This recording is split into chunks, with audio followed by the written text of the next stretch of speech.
Hi, welcome to this video. We're going to guide you through how to use query function for complex filtering in Sheets. To perform complex filtering in Google Sheets using the query function, you use the where clause combined with logical operators, for example, and, or, not, and specialized comparison keywords. I'm going to show you in a little bit. So the basic syntax for the function is equals query, open quote, data underscore range, or query string, and then headers, open quote, close quote, right?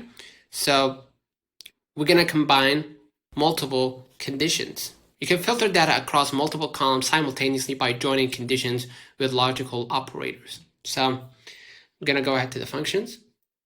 I'm going to add this one, right? So the query A and D, select where B, right, less than 100 or larger than 100, and C equals completed, right? Or at least one condition must be true. So query A and D, don't forget the equal here, right?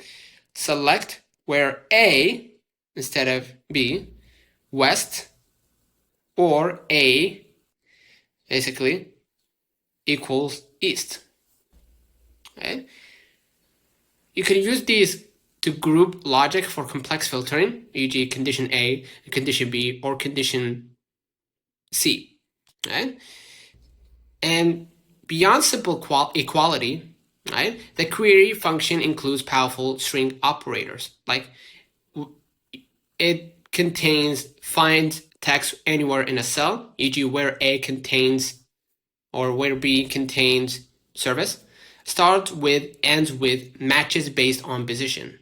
Like uses like wildcards, percentage for multiple characters, underscore for a single character, or for pattern matching.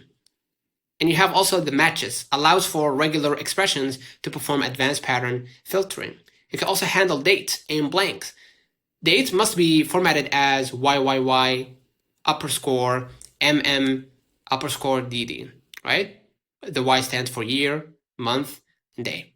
Okay, so example, query A and D, select where B, right?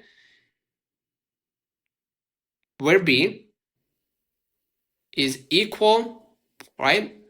Or less than, right?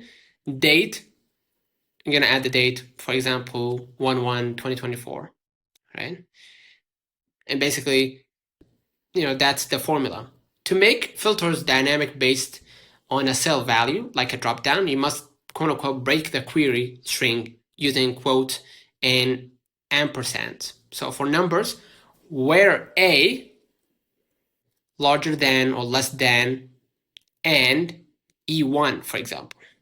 For text, where A, right, equals open quote, close quote, E1 and open quote, close quote, note for the single quote, or notes the single quote for text literals, right? So basically, that's it, okay? Consider liking this video, subscribing, it really helps. See you in the next